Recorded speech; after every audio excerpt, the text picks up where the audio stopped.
On the 12th of June, the multiple Iranian missile strikes in the United Arab Emirates had barely cleared for the ports of Fujairah and Sharjah.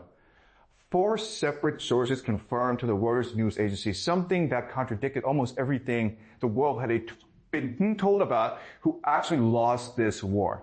The Emirati government, they said, had agreed to release somewhere between $10 and $20 billion in frozen funds to Tehran, with more than $3 billion already delivered, before a small circle of diplomats even knew the arrangement existed. Within hours of the story breaking, the Emirati Foreign Ministry issued what he called a categorical denial, insisting that not a single dollar had been moved and urging international media to seek their information from official sources rather than circulating unsubstantiated claims. And yet the timing told its own story, because the last confirmed Iranian strike on Emirati soil had landed at the Fujairah port on the 4th of May, and from that point forward, while Kuwait and Bahrain kept absorbing missiles and drones, the UAE simply stopped being a target. This is a part of the story that the official narrative, the unofficial narrative, is too long. For months we have been told that Iran lost this war in the most absolute terms imaginable. That its supreme leader was killed in an opening strike of a campaign so devastating it reordered the regional balance of power overnight. That its nuclear program lies in ruins, that its economy is collapsing so fast that nearly 60% of its own population says it can no longer survive financially, and that its government now faces protests across all 31 of its provinces. Every one of those facts is true. And yet somehow, in the middle of that collapse, a wealthy Gulf monarchy that Iran had been actively bombing chose to start moving billions of dollars in its direction rather than simply waiting for Washington to finish the job. So which version of Iran are we actually looking at here? A defeated regime being managed to irrelevance by its neighbors, or a wounded actor that has discovered something far more valuable than victory, the ability to make its own survival into everyone else's problem? There are 3 ways to explain what just happened across this region, and I want to walk you through every one of them before I tell you which one the evidence actually supports. The first explanation is one you will hear from almost every mainstream outlet covering this story. And it goes something like this. Iran's hold over the Strait of Hormuz and over its frightened neighbors is nothing more than wartime improvisation, a temporary weapon that worked precisely because the region was in chaos. And that weapon will lose its force the moment the ceasefire hardens into something permanent. Under this view, the Emirati payments are simply the price of a few months of safety, not a long-term transfer of power. And once Gulf states finish building the pipelines and storage facilities that wrap around the strait entirely, which several of them are already doing, Tehran's ability to extract concessions disappears along with the crisis that created it. The second explanation inverts that logic completely. And it argues that Iran's pull does not come from strength at all, but from the opposite. From the demonstrated fact that this is a government which can have its supreme leader assassinated, watch its nuclear infrastructure bombed into rubble, and still keep firing missiles into Emirati port 5 months later. Under this view, a stronger, more conventional Iran would never have forced its neighbors into direct, unannounced financial engagement, because stronger Iran would have been treated as a problem to be solved through deterrence rather than a fire that needed to be put out quietly with cash. The very vulnerability of supposed to humiliate Tehran became the mechanism that compelled its enemies to start paying it instead. Very impressionably, Mr. The total explanation, and the one I find most persuasive once you follow the money and the timing together, is that neither side is really fighting the other anymore in the way the cameras suggest. Iran and its Gulf neighbors have become co-managers of the same risk, performing confrontation for their own domestic audiences and for Washington while privately building exactly the financial bridges that prevent the next war from ever needing to happen. This explanation carries the most weight because it accounts for something the first 2 theories cannot, which is why a set of governments that supposedly has every incentive to let Iran collapse keeps finding reasons to keep it solvent instead. But before I tell you why the third theory wins, I owe you the strongest possible version of the first one, because that is how you actually arrive at truth in a story this distorted by propaganda on every side. The surface facts genuinely support the mainstream reading. Gulf governments have publicly hesitated over committing to the proposed $300 billion reconstruction fund for Iran. The American Washington said openly that a simple ceasefire was not enough. Formal sanctions remain fully in place on paper, and nobody in any Gulf capital is rushing to restore the kind of open diplomatic relationship that existed before the war.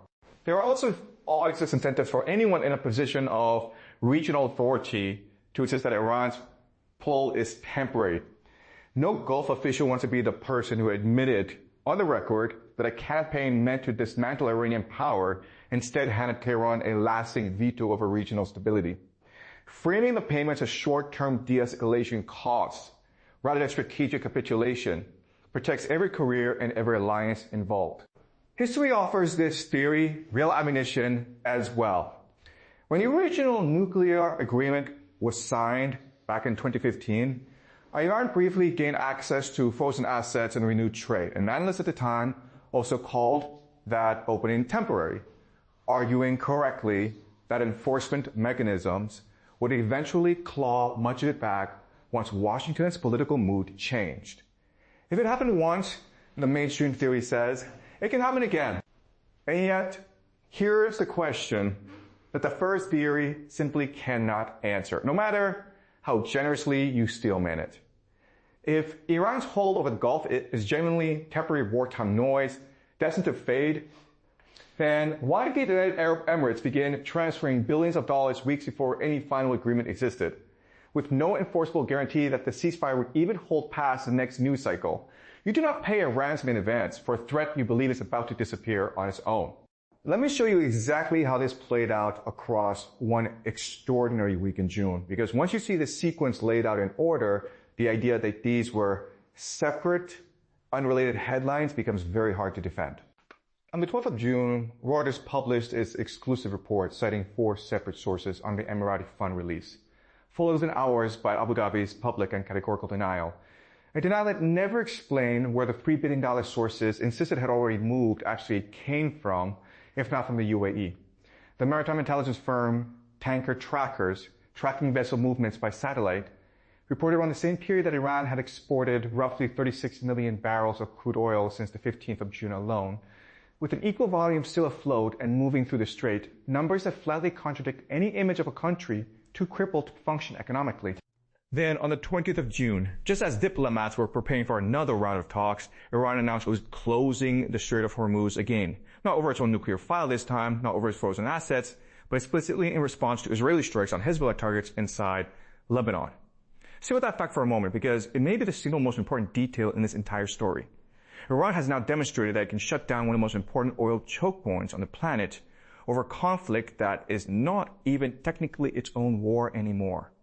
The closure was no longer a desperate one-time act of wartime defiance. It had become a reusable instrument, available on demand for any crisis anywhere in its orbit. The very next day, the 21st of June, at a resort overlooking Lake Lucerne in Switzerland, the cameras caught something that diplomatic protocol usually keeps invisible. Qatar Prime Minister Sheikh Mohammed bin Abdul Rahman Al Thani walked past United States Vice President J.D. Vance without acknowledgement, then turned and warmly embraced Pakistan's Prime Minister Shehbaz Sharif in full view of the assembled press. The United States official quickly dismissed the moment as nothing, insisting the delegations had already spent hours together and needed no second greeting. But you do not need to believe it was a deliberate insult to understand what the image revealed, regardless of intent, which is that the room's actual center of gravity had shifted toward the two governments holding the working relationships with Tehran, not toward a country that had spent 5 months bombing it. In that same round of talks, Senator Lindsey Graham, traveling with the American delegation, told reporters that the United States intended to take control of the Strait of Hormuz directly and charge a fee to every vessel passing through it to help fund the operation. Sit with that one as well, because the country that just spent billions of dollars in an enormous military campaign trying to neutralize Iran's choke point advantage is now openly discussing copying that exact same advantage for itself. When your supposed victor starts publicly considering your most coercive tool as a model worth adopting, you have not lost the argument about who actually controls the waterway. You've won it so thoroughly that your enemy wants to borrow your own strategy. These 3 threads, the unannounced money moving into Tehran's accounts, the recurring weaponization of Hormuz, now extended to cover conflicts beyond Iran's own borders, and the visible diplomatic tilt toward Doha and Islamabad as the indispensable brokers in the room, are not 3 separate stories that happen to land in the same news cycle. They are 3 branches of the same arrangement. A regional order quietly reorganizing itself around the assumption that Iran, however weakened, however isolated, however broke, cannot simply be removed from the equation and must instead be continuously managed, financed, and accommodated. you will start noticing an eminent regional crisis that follows this same pattern from here forward. I call it deniable compliance, and it works through a specific and almost elegant logic. No government wants to be caught publicly rewarding the country that just attacked it, because that admission would be politically damaging at home and would invite accusation of weakness from allies abroad. So instead of formal sanctions relief, instead of signed treaty, instead of any document a parliament or a press corps could point to and demand answers about, what happens is a transfer structure specifically to remain small enough to deny and ambiguous enough that nobody can ever definitively prove where the money originated or where it ended up. Now, for unemblockable now, it was not a contradiction of the Reuters reporting. It was the mechanism working exactly as designed, because deniable compliance only functions if both sides can simultaneously claim with a straight face that nothing happened. This explains everything the timeline just showed you. It explains why the funds moved before any final deal existed, because the entire point of this kind of arrangement is that it never depends on a final deal to begin functioning. It explains why Iran felt comfortable closing Hormuz over a conflict involving Lebanon rather than its own nuclear file, because once the choke point has been weaponized at all, specific justification barely matters anymore. It explains why Qatar and Pakistan, not the United States, increasingly occupy the physical and symbolic center of these negotiations, because they are the actors capable of maintaining channels to Tehran that Washington's own domestic politics will not allow it to maintain in the open. And it explains why a sitting United States senator can stand in front of cameras and propose adopting Iran's own coercive playbook for the Strait of Hormuz, because everyone involved has quietly accepted that choke point pressure works, regardless of which flag happens to be flying over it.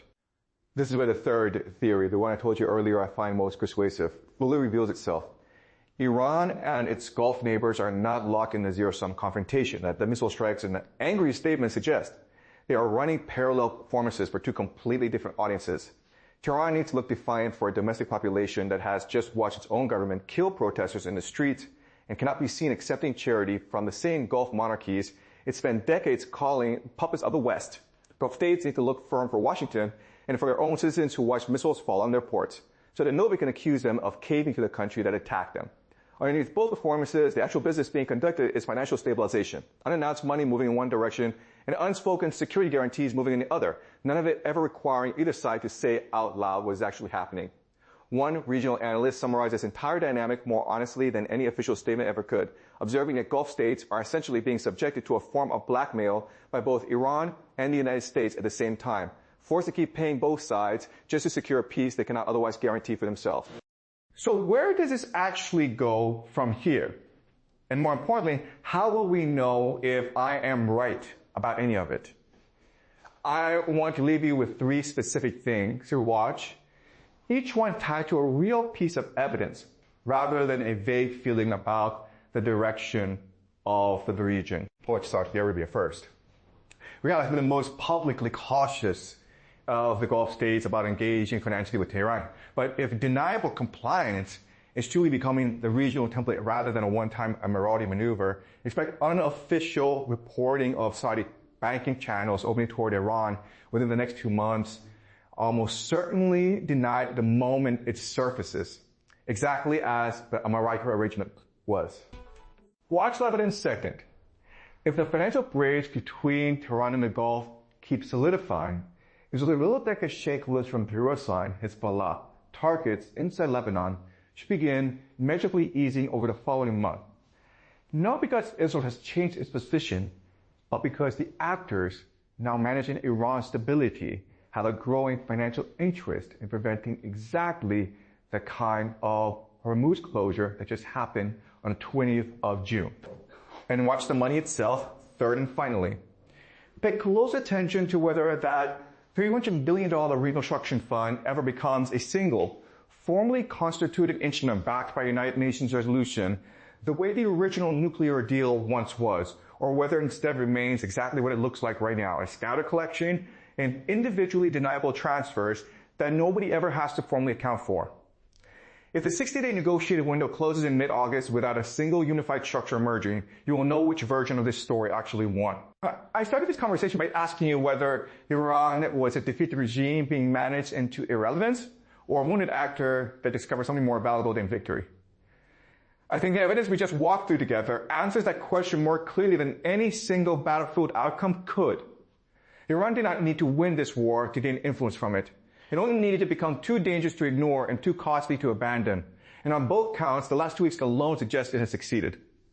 Now I want to hear which of the three theories you believe actually holds up once you follow the money the way we just did. And whether you think this quiet architecture of deniable payments is something the region can keep managing, definitely, or whether it's simply delaying a reckoning that every government involved is too afraid to have in public.